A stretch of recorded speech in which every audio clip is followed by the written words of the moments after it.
దేవుని వాక్యాన్ని మనం ధ్యానం చేద్దాం. ఈరోజు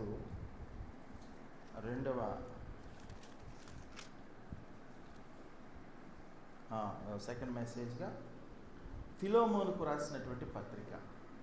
అపోస్తులుడైనటువంటి పౌలు ఫిలోమోనుకు రాసినటువంటి పత్రిక. ప్రేమ కలిగిన తండ్రి, మరి ఒకసారి మీ దయకు మమ్మల్ని అప్పగించుకుంటున్నాం. మీ కనికరం మీద మేము ఆశపడి ఉన్నాం ప్రభా. ఎందుకనంటే సర్వ సత్యములను నడిపించే నీ యొక్క మాట మమ్మల్ని ప్రభా, అధిక విశ్వాసికులను నడిపించే మీ మాట, మమ్మల్ని జీవముతో తొణికింపలాడజేసే మీ మాట కొరకు మేము ఆశపడి ఉన్నాం. మానవ మేధస్సుకు అందని మీ సత్యాలు దేవా, మీ యొక్క జీవవాక్యమును మేమెలా వివరించగలం తండ్రి? మీ మీద ఆధారపడుతున్నాం. మీ యొక్క పరిశుద్ధాత్మ నడిపింపుతో ముందుకు సాగుతున్నాం. నాతో మాట్లాడు. మీ నామునికి సమస్త మహిమ ఘనత ప్రభావం ఆరోపిస్తూ క్రీస్తు వారి ప్రియనామములో ప్రార్థించి స్తుతించి వేడుకొంచున్నాము తండ్రి. ఆమేన్. Right, this is the only one chapter having 25 verse. 25 వచనాలు మాత్రమే ఉన్న ఒకే ఒక అధ్యాయం. అయితే ఇందులో మనకు కావలసినటువంటి విలువైనటువంటి వర్తమానాలు ఉన్నాయి, విలువైనటువంటి సందేశం ఉంది. అది ఏంటి అని అనగా, ఇక్కడ first thing the power of the gospel, సువార్త యొక్క శక్తి మనకు కనపడుతుంది. The power of the gospel, సువార్త యొక్క శక్తి. రెండవది the power of the prayer, ప్రార్థనా శక్తి, దాని ఫలితం మనకి ఇక్కడ అర్థమవుతుంది. మూడవదిగా పవర్ ఆఫ్ అసోసియేషన్, సాహచర్యం, సహవాసపు శక్తి. ఇవి మొట్టమొదటి ఒక భాగం అయితే, తర్వాత 2, 3, 4 మొత్తం 4 భాగాలుగా ఈరోజు మనం యొక్క లెటర్ని మనం ధ్యానించబోతూ ఉన్నాం. కాబట్టి మొట్టమొదటిది ఏంటి అంటే power of the gospel. Actually ఈ యొక్క ఫిలోమోను ఎక్కడున్నాడు అని అంటే, ఫిలోమోను ఒక బిలీవర్, ఒక క్రైస్తవుడు. అతను ఎక్కడున్నాడంటే కొలస్సీలో ఉన్నాడు. కొలస్సీకి ఎఫెస్కు 100 కిలోమీటర్ల దూరం ఉంది, 100 మైళ్ళ దూరం, 100 మైళ్ళ దూరము ఉంది వాటన్నిటి మధ్య. అయితే ఎఫెస్కి పౌలు రావడం జరిగింది, కానీ ఎప్పుడు కూడాను కొలస్సీకి రాల. కొలస్సీ రోమ్ సామ్రాజ్యంలో ఒక నగరం, అది ఇప్పుడు ఆధునిక టర్కీ దేశం అంటారు. కాబట్టి ఫిలోమోన్ ఎక్కడున్నాడు? కొలస్సీలో ఉన్నాడు. కొలస్సీకి పౌలు రాలేదు, అవునా? పౌలు గారు ఎక్కడికి వచ్చాడు? ఎఫెస్కి వచ్చాడు. ఎఫెస్లో కూటాలు జరిగాయి, వాక్యం అందించబడింది. ఆ ఎఫెస్కు 100 కిలోమీటర్ల దూరంలో ఉన్న మరి ఈ కొలస్సీ లో ఉన్నటువంటి ఫిలోమోనుకి సువార్త అందింది. ఎపఫ్రా అనేటువంటి ఆయన వచ్చి పౌలు గారి యొక్క సందేశం విని, సువార్త విని తిరిగి తన దేశానికి వెళ్ళి, 100 కిలోమీటర్ల దూరంలో ఉన్నటువంటి దేశానికి వెళ్ళి అక్కడ సంఘము స్థాపించాడు. అర్థమైందా? Power of the gospel. అది సువార్త ఎంత దూరం వరకు వ్యాపించిందో చూడండి. అక్కడ నిర్మించబడినటువంటి సంఘము, ఆ సంఘంలో జరిగినటువంటి పరిస్థితులు బట్టి ఇప్పుడు మనం ఈ లేఖలో మనం చూసుకోబోతూ ఉన్నాం. ఇది క్లియర్ పిక్చర్, ఉపోద్ఘాతం. అర్థమైంది కదా? సువార్త ఫలితము 100 మైళ్ళు వెళ్ళి అక్కడ ఫలించింది. పౌలు గారు డైరెక్ట్గా ఇవ్వాల మెసేజ్. ఇది పవర్ ఆఫ్ ది గాస్పెల్ అంటారు. రెండవది పవర్ ఆఫ్ ద ప్రేయర్ అనుకున్నాం, ప్రార్థనా శక్తి. ఒనేసిము ఎక్కడ మారాడు? ఖైదీ చేయబడితే, జైల్లో పెడితే, మరి ఇతని పరిస్థితులు బాగుండి ఆ జైల్లో పౌలు గారు ఉంటే, ప్రార్థనాపరుడైన పౌలు గారు ఉంటే, ఆ ప్రార్థనా శక్తితో ఒనేసిము గారు మారుతారు. Power of the prayer. తర్వాత సహవాసపు శక్తి, పవర్ ఆఫ్ ది ఫెలోషిప్ అనేది మనం ఇక్కడ చూడబోతున్నాం. 3 అంశాలు. అంటే ఒక గొప్ప దైవజనుడితో సహవాసం మరి ఒక నిష్ప్రయోజకుని ప్రయోజకునిగా చేసింది. అందుకనే పౌలు గారు రాస్తాడు, మునుపు నీకు అతడు నిష్ప్రయోజకుడే, కానీ ఇప్పుడు నీకును నాకును ప్రయోజకుడై ఉన్నాడు. The best association, the holy association. అందుకనే పరిశుద్ధులతో సహవాసము అనేది మనకు అది తప్పనిసరి. నీ యొక్క ఆధ్యాత్మిక ఎదుగుదలను నువ్వు కోరుకుంటే, ఆత్మీయంగా నువ్వు బలం పొందాలి అనంటే, నువ్వు ఒక నూతనమైన వ్యక్తిగా నువ్వు క్రీస్తు కొరకు ప్రకాశించాలి అనంటే, వాక్యమును వినడం, ప్రార్థన చేయడం, మంచి సహవాసమును కలిగి ఉండడం అనేది చాలా ప్రాముఖ్యమైనటువంటి అంశాలు అని మనం ఇక్కడ నేర్చుకుంటూ ఉన్నాం. తర్వాత 2వ భాగంలో మనం ఏం చూస్తూ ఉంటామంటే, మీకు తెలుసు ప్యాషన్ ఆఫ్ ది క్రైస్ట్ అని ఒక పిక్చర్ తీశారు యేసుప్రభు గురించి. అది ప్రపంచం అంతా గుర్తింపు పొందింది అనుకోండి. సరే, ఇక్కడ ప్యాషన్ ఆఫ్ ది పౌల్, అపోస్తలుడైనటువంటి పౌలు యొక్క పద్ధతిని మనం చూస్తూ ఉన్నాం. మొదటి 3 వచనాలలో ప్యాషన్ ఆఫ్ ది పౌల్. మనం కూడా మన ప్యాషన్ ఏంటి అంటే, మన విధానం ఎలాంటిది, ఇతరులతో మెలిగే విధానం ఎలాంటిది, మనం ఏమి చూపుతున్నాం, మన యొక్క చర్యల ద్వారా రిజల్ట్ ఏంటి, ఇవన్నిటిని కలిపితే మన ప్యాషన్ అవుతుంది. అర్థమైందా? ఎలా జీవించడం, ఎలా మాట్లాడడం, మన టెస్టిమనీ ఏంటి, whether it is bad or not, bad or good, ఇది మన ప్యాషన్, మనకున్నటువంటి పద్ధతి, మన జీవన విధానం అని మనం చెప్పుకోవచ్చు. అపోస్తలుడైన పౌలు గారు ఆయన విధానం ఏంటంటే, ఎప్పుడు కూడా దేవునిని మనుషులని కూడాను ఆయన గౌరవించి సన్మానించేటువంటిది ఆయన ప్యాషన్. మనుషుల్ని ఎందుకోనంటే, చిన్నవాళ్ళు గౌరవించడంలో పెద్ద ఇది లేదు కదా జనరల్గా. అయితే కొంతమంది చిన్నవాళ్ళు కూడా గౌరవించడం కూడా వాళ్ళు వేసినారు. అంటే నార్మల్గా మనం చూసుకుంటే చిన్నవారు పెద్దవాళ్ళని గౌరవిస్తారు. కానీ పౌలు గారు తనకంటే చిన్నవారిని కూడా ఆయన ఎంతగానో గౌరవించేటువంటి వ్యక్తి. ఈ లెటర్లో ఆ ప్యాషన్, ఆ పద్ధతి, ఆ వ్యక్తిత్వం మనం చూస్తున్నాం. దీన్ని మనం నేర్చుకోవాలి. తర్వాత ఇక్కడ 2వదిగా ఎప్పుడు కూడా దేవునికి కృతజ్ఞతాస్తుతులు చెల్లించడం, 2వదిగా దేవునిని ఘనపరచడం, దేవునికి తనకు ఉండే సంబంధాన్ని చూపించడం అనేది ఈ పౌలు గారి యొక్క రచనల్లో మనకు కనపడతాయి. ఆయన రాసేటువంటి పద్ధతిలో ఆయన ప్యాషన్ మనకు అర్థమవుతుంది. కాబట్టి ఇక్కడ ఈ 3 వచనాలు క్రీస్తు యేసు ఖైదీ అయిన పౌలును అంటారు. ఏం చెప్తున్నాడు ఇక్కడ? తను ఏం చెప్పుకుంటున్నాడు? ఐఎమ్ ద బిషప్ అని చెప్పుకోవాలి, ఐఎమ్ ద రెవరెండ్ అని చెప్పుకోవాలి, లేకపోతే ఇంకోటిని చెప్పుకోవాలి. నేను ఒక పెద్ద ఆత్మీయమైన పెద్దనండి అని చెప్పుకోవటం అన్నారు. ఆయన ఏం అడ్రస్ అది? నిజంగా ఆయన కన్య ఆధిక్యంలో రోమియుడు, హెబ్రియుడు, గమలీయేలు పాదముల యొద్ద విద్యను అభ్యసించినటువంటి గ్రేట్ స్కాలర్.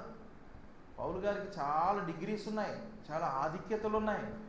వయసును బట్టి పెద్దవాడు, ఆత్మీయతను బట్టి పెద్దవాడు, అనేక మందికి మరి చాలా ప్రాంతాలు తిరిగి సువార్తను ప్రకటించి చర్చెస్ని ఎస్టాబ్లిష్ చేసినటువంటి, సంఘాలను స్థాపించినటువంటి సంఘ స్థాపకుడు.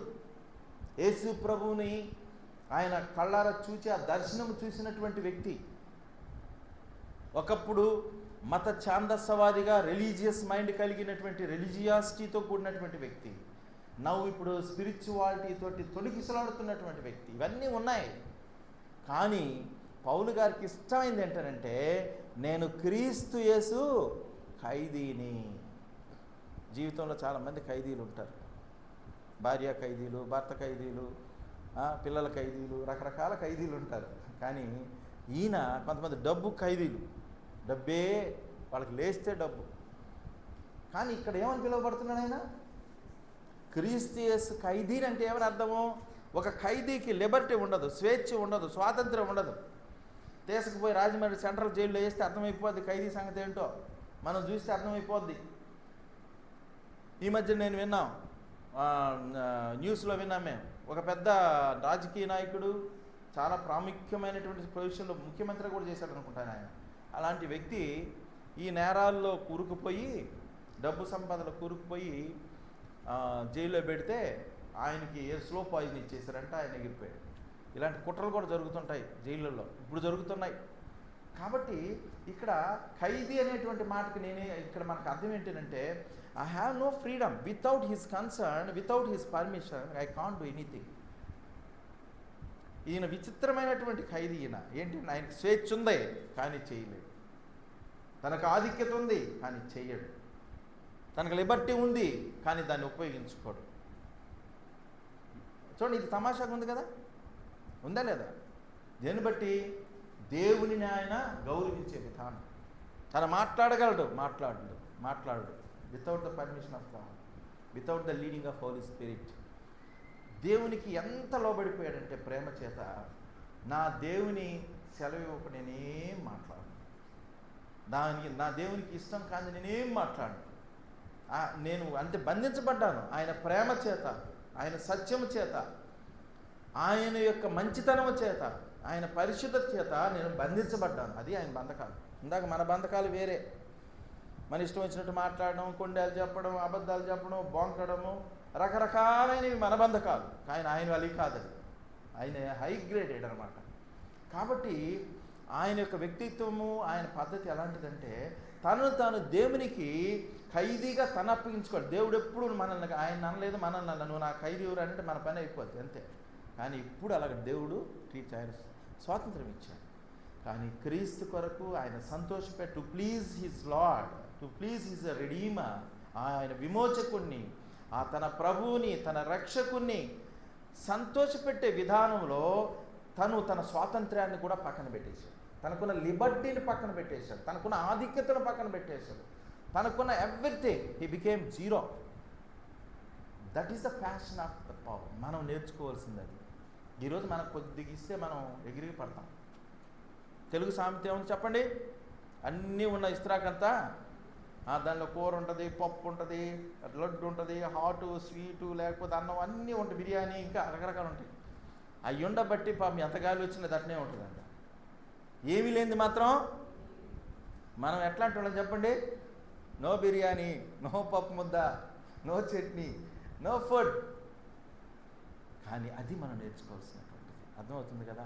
ఆయన యొక్క, అందుకనే మనం ప్రతి వ్యక్తిని చదువుతూ ఉండాలి. గుర్తుపెట్టుకోండి, పర్సనాలిటీ, స్టడీయింగ్ ద పర్సనాలిటీ. ఆత్మీయమైన వ్యక్తుల జీవితాన్ని మనం don't try to read the personality of the worldly people. లోకస్తుల గురించి చదవాక లోక ఆశలు నీకు దిమ్మ తిరిగేటట్టు చేస్తాయి. ఆత్మీయమైన వ్యక్తుల గురించి నువ్వు చదువు, వ్యక్తిత్వాలను చదువు. ఆయన ఎలాగ తగ్గాడు, ఆయన ఎలాగ. ఈరోజు మనం లోకమును గురించి, లోకస్తులను గురించి, లోక విషయాలను గురించినటువంటి ఆసక్తి ఆత్మీయత మీద లేదు. ఎవరికి లేదంటారు? ప్రభువుని ఎరిగిన వాళ్ళు, దేవుని చేత రక్షించబడ్డవారు, దేవునికి దగ్గర నడిచిన వాళ్ళకి కూడాను ఏం ఇంట్రెస్ట్ అండి? లోకం, లోకానుసారమైన వ్యక్తులు, లోకానుసారమైన జీవితాలు, లోక సంబంధమైన విషయాలు. అందుకనే మన భక్తిలో మనం సన్నగిలిపోతూ ఉన్నాం, బలహీనులమైపోతూ ఉన్నాం, మార్క్స్కు మనం పొందలేకపోతున్నాం. ఎదుగుతున్నాం కానీ ఆయన యొక్క రూపంలోనికి రావాల్సిన మనం రాలేకపోతున్నాం. ప్రియమైన దేవుని బిడ్డలారా, ఇది జ్ఞాపకం చేసుకోవాలి ఇక్కడ. కాబట్టి పౌలు గారు ఏంటున్నాడు ఇక్కడ? ఖైదీ అయిన పౌలును, సహోదరుడైన తిమోతిని ఏమంటున్నాడన్నా ఆయన? సహోదరుడు అంటున్నాడు, బ్రదర్. అర్థమైందా? నేను జాన్ ఏమంటాను? నేను ఇప్పుడు జాన్ బ్రదర్ అన్నాను. అంటే మాకున్న రిలేషన్ అది జాన్ అంట, డానీ అంట. చిన్నప్పటి నుంచి వాళ్ళు నాకు తెలుసు కాబట్టి. కానీ పౌలు గారు నన్ను ఏమనమంటాడు? బ్రదర్ జాన్, బ్రదర్ డానీ అని అనమంటాడు. ఆయన ప్యాషన్ అది. We are equal in Christ. మనం దేవుని పరిచర్యలో జత పరివారము అని ఆయన చెప్తున్నాడు. అర్థమైందా? ఇప్పుడు నేను ఉంటున్నటువంటి బ్రదర్ జాన్ అని అనుకో, వాళ్ళు విచిత్రంగా ఉంటుంది.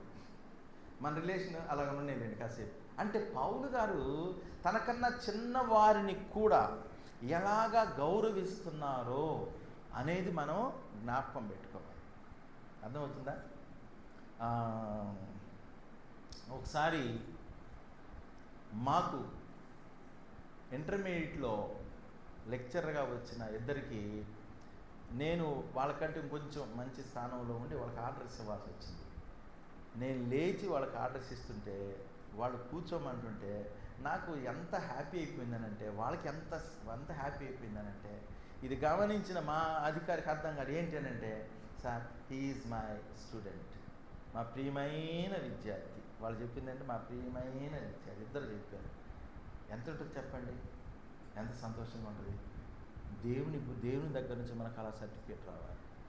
we must try to get that such type of certificate. ఇదంటే లోకం తీసేసాయి, అవి ఉంటాయి పోతాయి. కానీ మనం దైవ సేవకుల నుంచి అలాంటి ఆత్మీయత, అలాంటి మధురమైనటువంటి స్నేహము, రిలేషన్స్ మనం పొందగలగాలి. ఉదయం మరిచేది చెప్పుకున్నాం కదా, ఏమంటాడు ఆయన తిమోతిని, ఏమంటాడు? నా ప్రియమైన కుమారుడా తిమోతి. నేను నా ప్రార్థనలో నా కళ్ళు మూసుకున్నప్పుడు ఎవరెవరో పెద్ద పెద్దవాళ్ళు కనపడటం లేదయ్యా, నీవు కనపడుతున్నావు, నీ ప్రయాస కనపడుతుంది. మరి పరిశుద్ధుల యొక్క హృదయాలను నెమ్మదిపరచడంలో, వాళ్ళకి సేవ చేయటంలో, వాళ్ళకి సంతోష పెట్టడంలో నీవు పడుతున్న ప్రయాస నాకు కనపడుతుంది, నా జ్ఞాపకానికి వస్తుంది. That should be our passion.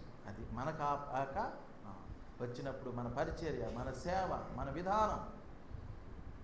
ఉదయం నేను విజిటింగ్ చేస్తే కొన్ని ఇళ్ళలేకపోతే పిల్లలు పనిచేస్తున్నారు. మరి నేను వెంకటేశ్వర ఎవరు లేరు, నేను తలుపు తెలిసింది, ఫ్యాన్ తిరుగుతాను ఏందని చెప్పి మళ్ళీ పన్నీర్ వంటికి పోయి ప్రేయర్ చేసే లోపల మా పాప అంకుల్ నేను ప్రేయర్ చేసుకుంటున్నాను. చాలా మంచిది, వెరీ గుడ్. అందుకని ఈసారి సడన్ విజిట్స్ ఉంటాయి, ఎవరెవరు ఏం చేస్తున్నారో మంచిది అనిపించింది ఈరోజు అనుభవం. కొంతమంది పనులు చేస్తున్నారు, పేరెంట్ చాలా సంతోషం ఇస్తున్నారు. మొన్నటి నుంచి నాకు ప్రేరేపణ, హౌస్ విజిటింగ్కి చాలా రోజులు అయింది కదా వెళ్ళి. ఈరోజు వెళ్తే దేవుడు నాకు కొన్ని లెసన్స్, కొన్ని అద్భుతమైన విషయాలు నేర్పించారు. కొంతమంది వీళ్ళకి రాలేదనుకోవద్దు. కొంతమంది నేను వచ్చినప్పుడు మేనా వాళ్ళ ఫ్యామిలీ వాళ్ళు లేరు.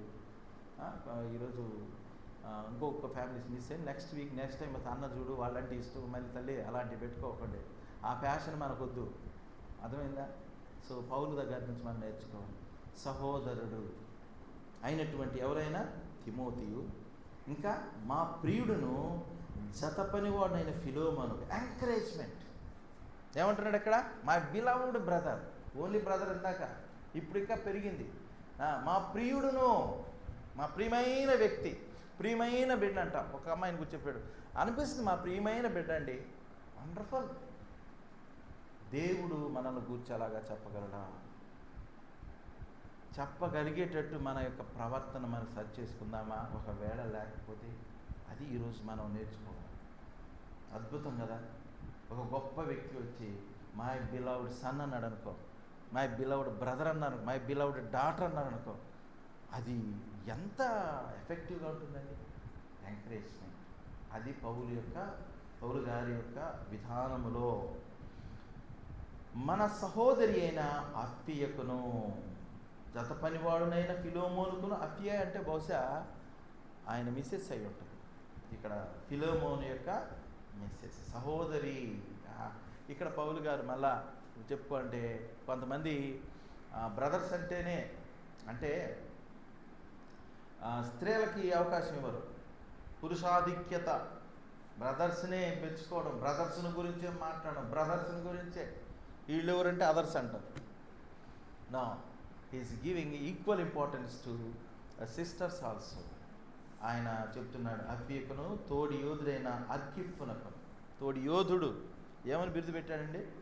యోధుడు అంటే ఎవరు? యుద్ధానికి వెళ్ళేటువంటి వాడు. బహుశా అలా సన్నయ్య ఉండొచ్చు. ఎవరికి ఇవ్వాల్సినటువంటి ప్రాముఖ్యతలు ఆయన వాడికి ఇస్తూ ఎంకరేజ్ చేస్తున్నాడు. అర్థమైనా? ఈరోజు మనం గుర్తుపెట్టుకోవాలి ఎంకరేజ్మెంట్. నిన్న ఒక పాప ఏదో మా పిల్లలు చూపించారు, ఒక మోటివేషన్ క్లాసులు అంటా ఉంది.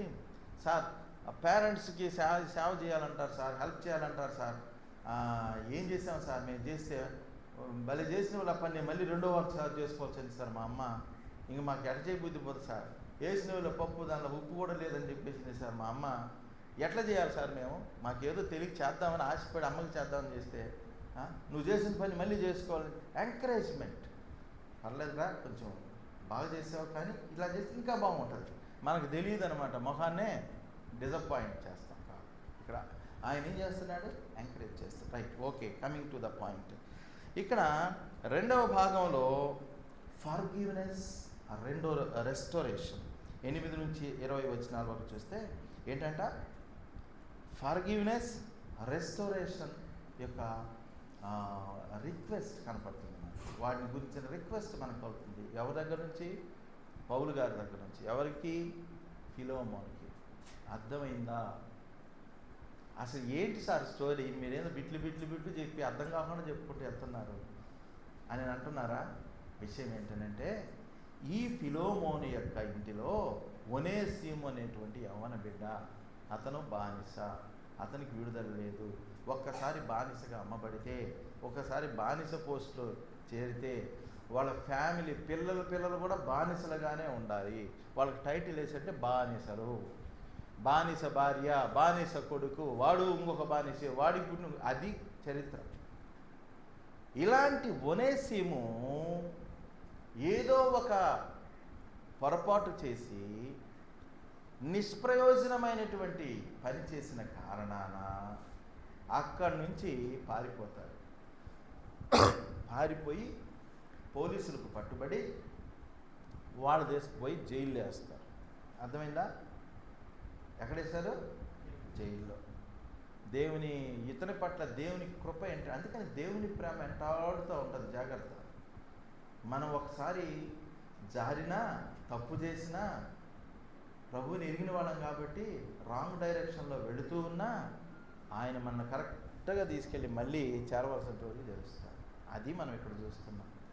ఒనేసిము పొరపాటు చేశాడు, తప్పు చేశాడు, పారిపోతే నేరుగా ఏ జైల్లో పడ్డాడు అని అంటే, పౌలు గారు ఉన్నటువంటి పౌలు గారి దగ్గరికి చేరాడు. అయ్యగారు చేరవలసిన స్థానం.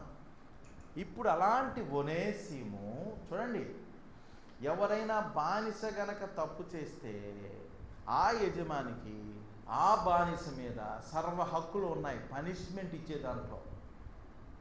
ఆ చేసిన తప్పును బట్టి కన్ను తీసేయచ్చు, చెవి తీసేయచ్చు, చెయ్యి తీసేయచ్చు, కాలు తీసేయచ్చు, వికలాంగుని చేయొచ్చు. పాత నిబంధనలు ఉన్నాయి అవన్నీ. ఇప్పుడు ఈ యొక్క ఒనేసిము కోసము ఫిలోమోను గారు ఒళ్ళు మండిపోయి ఎదురు చూస్తున్నటువంటి సమయంలో, వాడు గారు దొరికితే అయిపోయినాడనే సమయంలో పౌలు గారు ఒక లెటర్ ఈయనకి పంపించాడు. ఆ లెటరే ఈ లెటర్. ఆ లెటర్లో ఏం రాశాడు?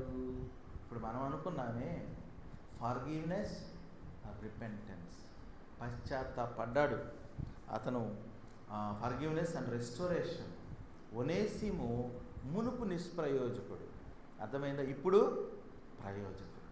ఈ మూడింటిని మనం ఎలా చూడాలి అని అంటే, తప్పిపోయినటువంటి లేకపోతే జారిపోయినటువంటి పాపి ఒనేసిము క్యారెక్టర్. అర్థమైందా? దేవుని ఇల్లు, సంఘము, అర్థమైంది కదా? దేవునితో సహవాసం ఉంది, దేవునితో పరిచయం ఉంది, దేవుని ఇంటిలో ఉన్నాడు.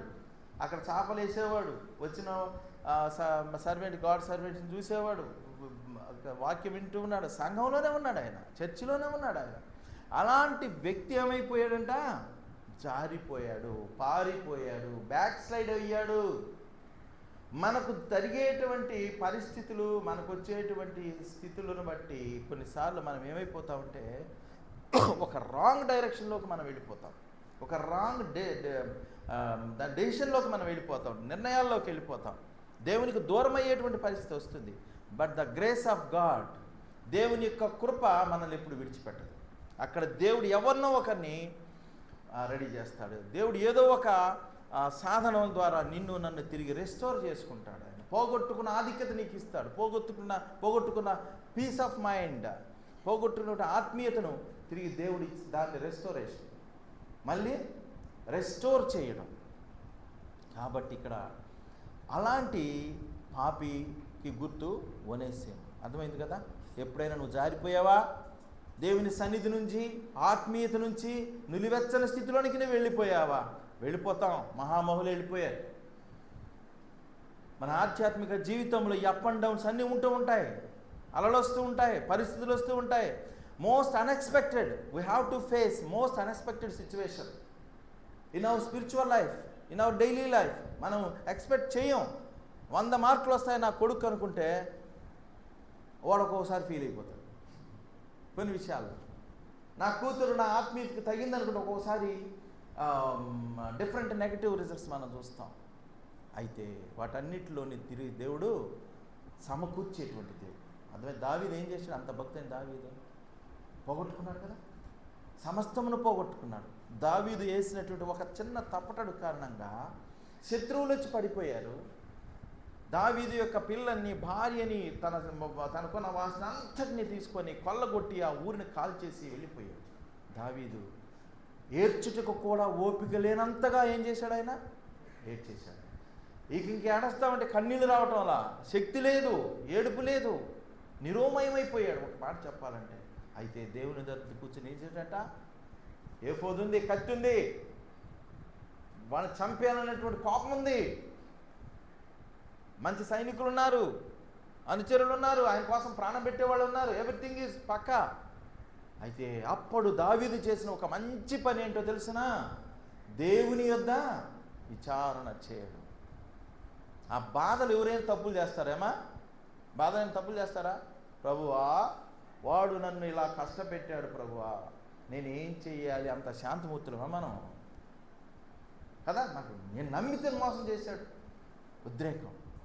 దావీదు చేసిన మంచి పని ఏంటంటే యెహోవా యొద్ద విచారణ చేయగా. మనం అంతా పోయిందనుకుంటాం, ఇంకా నథింగ్.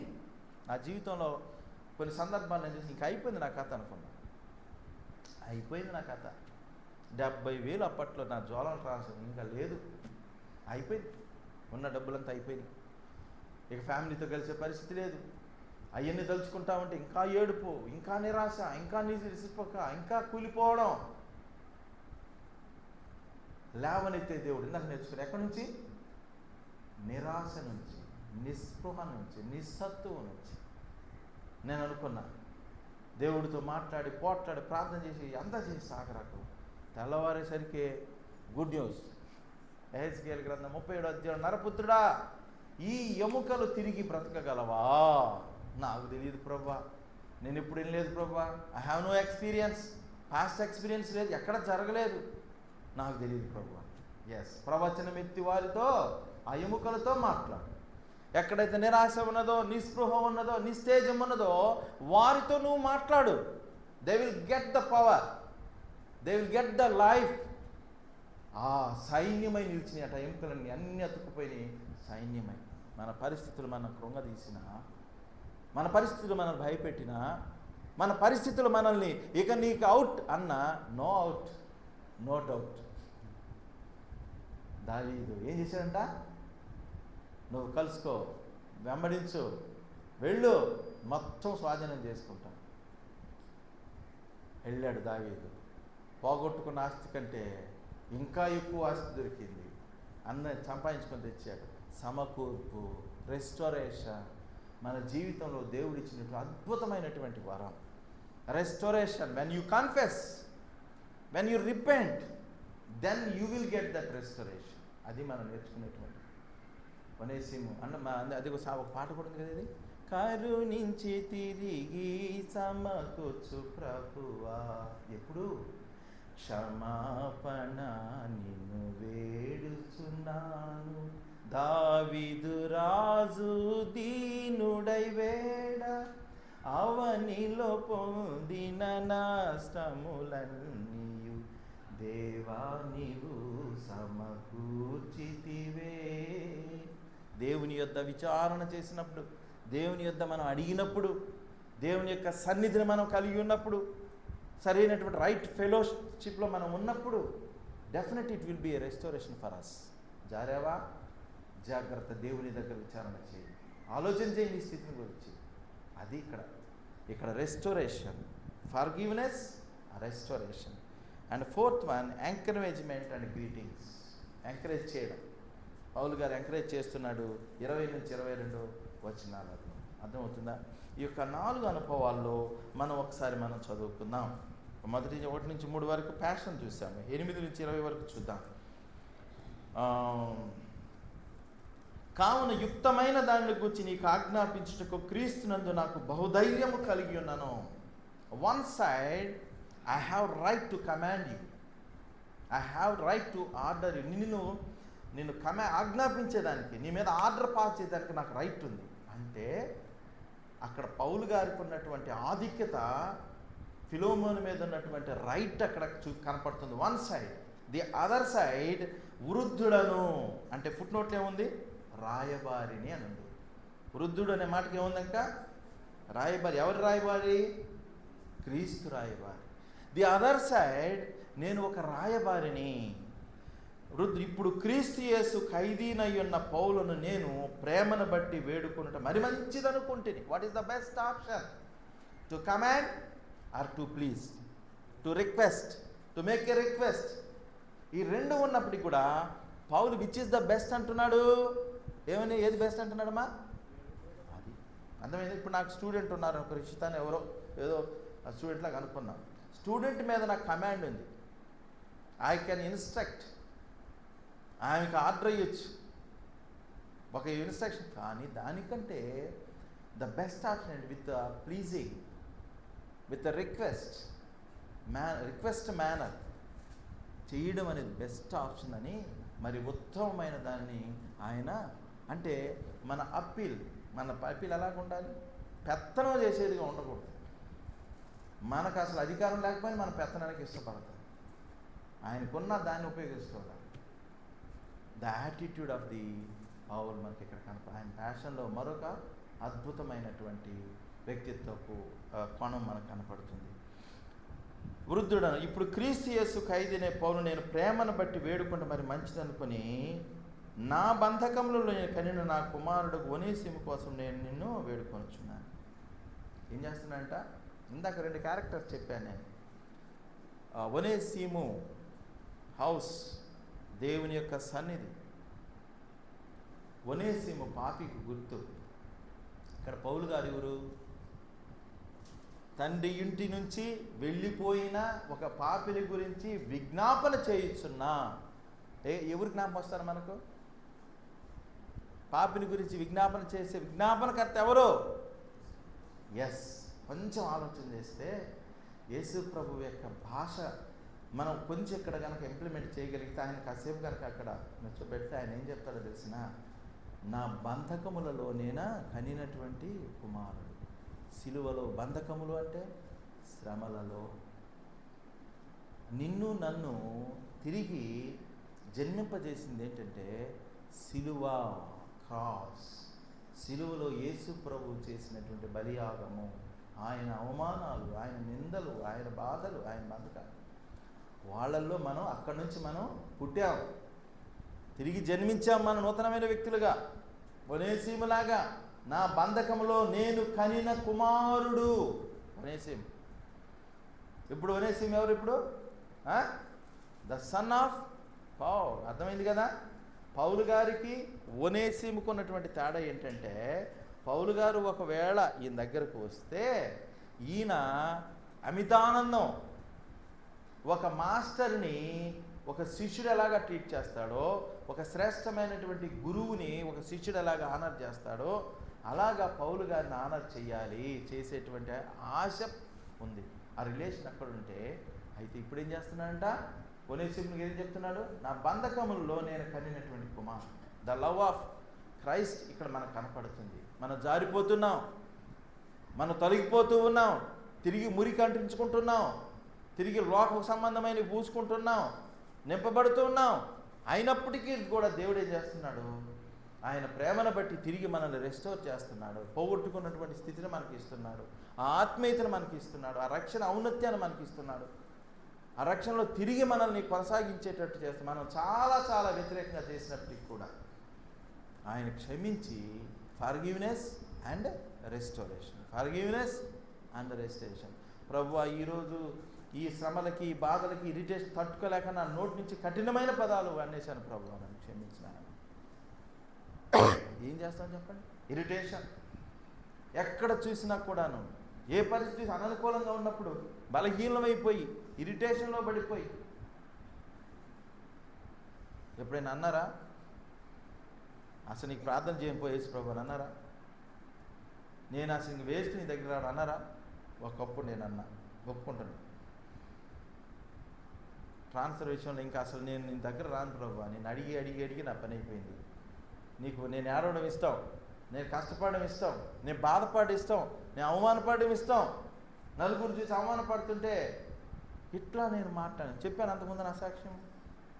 తర్వాత మళ్ళీ జ్ఞాపకం చేసుకున్నా ఆయన కృప, ఆయన ప్రేమ, ఆయన కనికరం, ఆయన దయ. నా యమన ప్రాయం నుంచి ఆయన నన్ను ఎలా తప్పించాడో, ఎలా కాపాడాడో, నా విద్యార్థి జీవితం లోకంలోనికి జారిపోకుండా ఎంత చక్కగా నాకు స్నేహితుడై ఆయన నడిపించాడో నేను ఆలోచన చేసి తిరిగి అంతా జ్ఞాపకం చేసుకున్నప్పుడు ఆఫ్టర్ ఆల్ ట్రాన్స్ఫర్ గురించి నా దేవుని నేను ఇలాగన్నాను. In getting my job, in completing my course, in every bit of life ఆయన దయని నేను చూశాను, ఆయన కనికరం చూశాను. ఈరోజు ట్రాన్స్ఫర్ అంతే. మనకు 100 చేసినా 99 చేసినా ఒక్క దగ్గర కనుక చేయకపోతే మన గుణం ఎలాంటిది? అమ్మ అన్ని 64 వంటకాలు చేసినా ఒక్కటి కనుక చేయకపోతే అవుట్. నిజమేనా? మన స్వభావం అలాంటిది. తల్లిదండ్రులు ఎంతగానో ప్రేమిస్తారు, కానీ మనకు నచ్చనిది కొన్ని ఉంటుంది, అక్కడ అవుట్. దేవుడు అలా కాదు. దేవుడు అది that is love of God. అందుకనే మానవ ప్రేమ శాశ్వతమైనది కాదు, దేవుని ప్రేమ శాశ్వతమైనది. మానవ ప్రేమ అంతా ఉంటే వస్తుంది.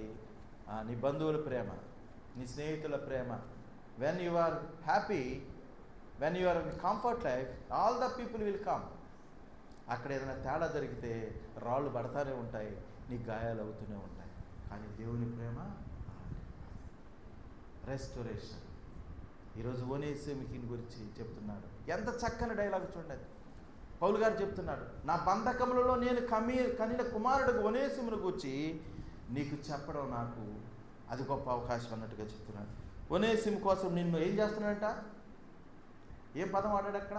ఓనేసిము కోసము వేడుకొనుచున్నాను, విజ్ఞాపన చేయుచున్నాను.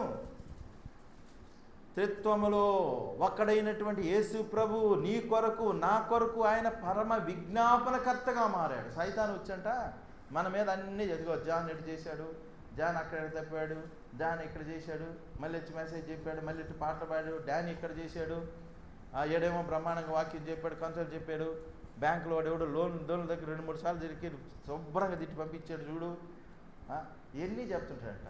అయితే పరమ విజ్ఞాపనకర్త యేసు ప్రభు ఏం చేస్తుంటాడంట?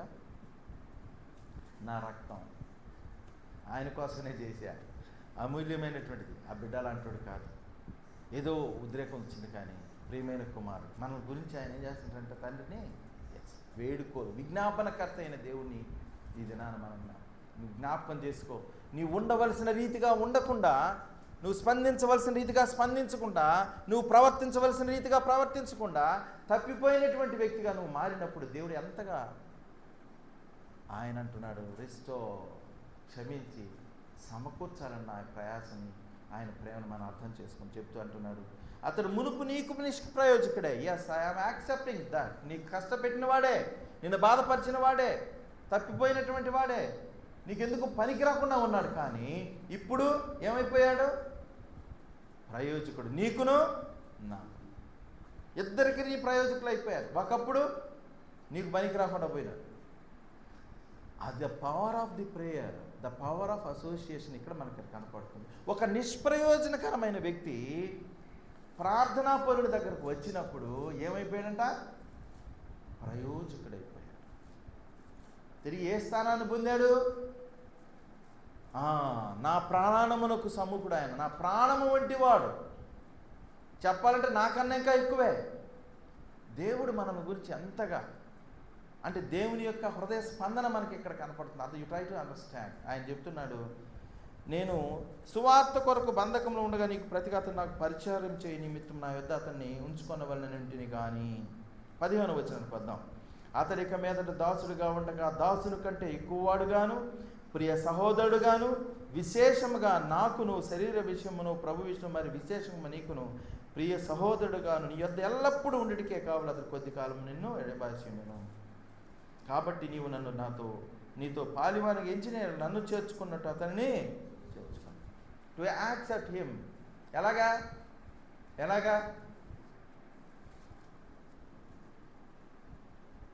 ఇప్పుడు మన ఆత్మీయమైన ఒక పెద్ద ఆయన ఉన్నాడు అనుకుందాం ఫర్ ఎగ్జాంపుల్. లేకపోతే మీకు అందరికీ తెలుసు, నేను చెప్తాలే ఒకప్పుడు సీన్ చెప్తాను. మాకు ఒకప్పుడు ప్రభుదాస్ అన్న, ఇప్పుడు కూడా మేము అలాగని ప్రేమిస్తాను అనుకో. ఆయన చూస్తే బాగుండు అనుకుంటాం, ఆయన మా వైపు చూస్తే బాగుండు అనుకుంటాం, ఆయనతో కాసేపు కూర్చుంటే బాగుంటుంది అనుకుంటాం. అలాంటిది మాకు అలాంటి వ్యక్తి వచ్చి మాట్లాడి బ్రదర్ అంటే పొంగిపోతాం. అలాగుండింది అప్పుడు ఆ ప్రేమ, ఆ సహవాసము అలాగుండి, ఆ బాండింగ్ అలాగా ఉన్నింది. అలాంటి వ్యక్తి వచ్చేటప్పుడు ఈయన వస్తాడు అనుకుంటే నేను ఎట్లుంటాను, రెడీగా ఉంటాను కదా. ఇదొకటి అట్లా పెట్టుకోండి. ఇంకొకడు ఉన్నాడు నా మీద చాడీలు చెప్పి నా దగ్గరే నా చేత చదువు చెప్పించుకొని నా చేత సర్టిఫికేట్ పొంది నేను అన్నీ మేళ్ళు చేస్తే అన్నీ మర్చిపోయి నా మీద ఏదో చాడీలు చెప్పి నాకు ఎదురుగా చేస్తే వాడు వస్తున్నాడు అంటే నేను ఎట్లుంటాను. ఇక్కడ వాడు అన్న పదం వాడా, ఎందుకనంటే అట్లే ఉంటుందిగా. నాకు ఎట్లా ఉంటుంది రాని అతని సంగతి చెప్తాను. ఎప్పుడెప్పుడు వస్తాడో పట్టుకొని కడిగేద్దాం. ఒకసారి అంటే మనం వాడే పదం ఏంటి, కడిగేద్దాం. అలాంటి పరిస్థితిలో ఆ వ్యక్తి వచ్చాడు, అబ్బాయి వచ్చాడు, కోపంగా వచ్చి నా చేతిలో ఒక లెటర్ పెట్టాడు. ఏమి లెటర్ అది? పైన చూస్తానే మీ ప్రియమైన పెద్ద ప్రభుదాస్ అన్న రాయుడు అన్నాడు అనుకో. ఇక ఎలా ఉంటుంది చెప్పండి? నువ్వు తిట్టుకుంటున్నావే, కసితో ఎదురు చూస్తున్నటువంటి ఈ జాను నాకు సమానమైన వ్యక్తి. నేను వచ్చినప్పుడు నువ్వు నన్ను ఎలా యాక్సెప్ట్ చేస్తావో, నాకు ఎంత గౌరవం ఇస్తావో నువ్వు ఇవ్వాలి. ఇప్పుడు అయిపోయా. ఇప్పుడు జాన్ ఏం చేయాలి? మునుపు బానిసే, దాసుడే, ఇక క్యాన్సిల్ అయిపోయింది. అతను ఇప్పుడు ఎవడంట? నీకు నాకు సహోదరుడు, బ్రదర్, మిస్టర్ బ్రదర్ జాన్ అయ్యగారు అనాలి. ఇంకా జాన్ అయ్యగారు రావాలి. That is the ambition of the Christ. మనకంత విలువ ఇవ్వాలని యేసు ప్రభు కోరుకుంటూ ఉన్నాడు. మన ముఖాలన్నీ కూడాను మంచి ముఖాలు కావు, కానీ మన ముఖాలు అత్యంత ఆకర్షణీయమైన ముఖాలుగా, పవిత్రమైన ముఖాలుగా, విలువైన ముఖాలుగా కావాలని దేవుడు కోరుకుంటూ ఉన్నాడు. విలువైన జీవితం కావాలని కోరుకుంటూ ఉన్నాడు. అర్థమవుతుందా ప్రియమైన దేవుని బిడ్డ? ఈరోజు మనం చూసుకున్నాం ఒక పాపి ఎలాగా మార్చబడ్డాడు. నీ జీవితంలో ఒకప్పుడు నువ్వు ఎలాగున్నావు, నీ యాటిట్యూడ్ ఎలాగా ఉంది, నీ విధానం ఎలాగ ఉంది, నీ స్నేహం ఎలాగుంది, నీ ఎవరితో ఉన్నావు, ఎవరితో ఎలా మాట్లాడేదాన్ని, అవన్నీ పోయినాయి. నీ యొక్క ఆధిక్యత ఏంటంటే ఇప్పుడు you are sister, you are brother in the name of Christ. మనం జత పనివారు, నీ విలువైంది. కాబట్టి ఇక్కడ ఫైనల్గా ఆయన ఇక్కడ ఏం చేస్తున్నాడంటే ఎంకరేజ్మెంట్. చూడండి, ఇక్కడ ముగించుకుందాం. అవును సహోదరుడా, 20వ వచనం, ప్రభువునందు నీ వలన నాకు ఆనందము కలుగును. Let me happy please. యేసు ప్రభు ఒకవేళ అంటే ప్రియమైన కుమార్తె, కుమారుడా, నీ యాటిట్యూడ్ వలన, నీ మాటల వలన, నీ విధానం వలన, నీ సత్క్రియల వలన నాకు సంతోషము కలుగనేమో, ఆనందము కలుగునేది. క్రీస్తునందు నా హృదయంలో విశ్రాంతి కలుగ చేయండి. దేవుని వాక్యం ఉంది కదా, పరిశుద్ధాత్మను ఆర్పకుడి. దేవుడు మన అంతరంగంలో పరిశుద్ధాత్మ దేవుడు ఉంచుతాడంట. నేను చాలాసార్లు కొన్ని పరిస్థితులు బట్టి స్ట్రగుల్ అవుతూ ఉంటాను. నాకు ఎప్పుడు ప్రాబ్లమ్స్ వస్తాయంటే నాకు శరీరం మీద దాడి శనివారమే వచ్చి కూర్చుంటున్నాను. నేను చాలాసార్లు చెప్పాను, నేను శనివారమే మొండిగానే తయారై ఆదివారం పరిచర్కి వెళ్తూ ఉంటాను. పరిచర్య చేసేసరికి పటాపంచలన్నీ. నాకు శనివారమే ఏదో ఒకటి వస్తుంది. ఎందుకని చెప్పండి? ఎందుకు చెప్పండి? It gives resistance. ఆ ఓర్పు నీలో క్రియ కొనసాగనింపని. నీకు ఇంకా ఓర్పు రావాలి, నీకు ఇంకా సహనం రావాలి. నేను ఒకప్పుడు ఒక మంచి దైవజనుల గురించి విన్నా. నేను ఎవ్రీ పర్సన్, మన అదృష్టం ఏంటంటే అలాంటి దైవజనులు మనకు దొరకడం కూడాను అది ఒక భాగ్యం. అందరూ మంచి సర్టిఫికేట్ ఇచ్చారు. నేను అతనితో మాట్లాడితే అసలు నేను చాలా ఆశ్చర్యపోయా. ఇంత సహనమా, ఇంత ఓర్ప, ఇంత ప్రేమ ఎక్కడ తొడికిసలేదే, వండర్ఫుల్ అని అనుకున్నాను. మనలో సహనం కలగాలి, మన ఓర్పు కలగాలి, మనలో ఆ క్వాలిటీస్ కలగాలి అంటే మనం శ్రమలలో పాలిభాగస్తులు కాక తప్పదు.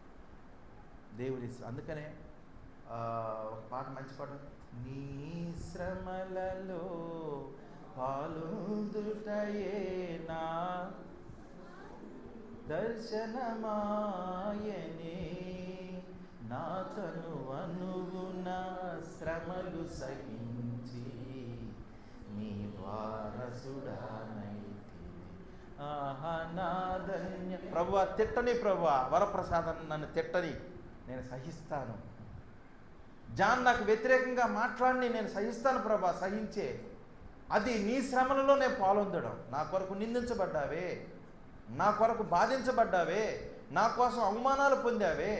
అయితే నేను నీకు వారసుని ఎలాగవుతాను అని అంటే, 4 బిల్డింగులు కట్టుకుంటే కాను, 4 పొజిషన్స్కి వెళ్తే కాను, లేకపోతే ఇంకోటి కాదు, కానీ నీ శ్రమలలో పాలుందితే, సహిస్తే, ఓర్చుకుంటే అది నీ రూపం.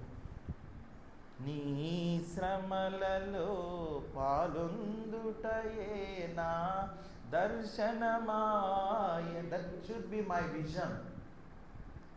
నిందించబడటానికి నేను అప్పగించుకుంటాను, ప్రభు అప్పగించుకుంటాను. గొర్రెవలే నోరు తెరవలేదు నీకోసం. అందులో కొంచెమైనా మనం సహించాలి. శత్రువుని సహించుట, మనకు నష్టం కలిగిన వారిని భరించుట. ప్రియమైన దేవుని బిడ్డలారా, that should be the passion of Christ. అది మనకు కావాలి, దానికి మనం ట్రై చేయాలి. అది మన రూపము ఏర్పడాలి. ఆ రూపం ఎప్పుడు మనం చూడాలి. నీ రూపము చాటు చేయకుము దేవా, ఆ రూపాన్ని మాత్రం నాకు చాటు చేయదు నాయన. ఆ సహింపు, ఆ ఓర్చుకుని, ఆ సాత్వికము, ఆ దీనత్వము నాకు అదే చూపిస్తూ ఉంటుంది. That should be our target. కాగా గురి అది మన గురి కావాలి. అర్థమైందా? ఏమర్థమైందో? దేవుని ప్రేమ అర్థమైందా? దేవుని యొక్క ఆశ అర్థమైందా? ఆయన మనల్ని ఎలాగ ఉండాలని కోరుకుంటున్నాడు అర్థమైందా? ఆయన మనకిచ్చే విలువ అర్థమైందా? మన ఆధిక్యత అర్థమైందా? మన ప్లేస్ అర్థమైందా? అర్థమైతే కొద్ది నిమిషాలు ప్రార్థన చేసుకుందామా? Yes, I want this. ఈ ప్యాషన్ నాకు కావాలి, ఈ వ్యక్తిత్వం నాకు కావాలి. ప్రభువా, నన్ను సిద్ధం చేయి. I'm ready. నేను బలహీనతలు ఒప్పుకుంటున్నాను. Let us confess, repent. Then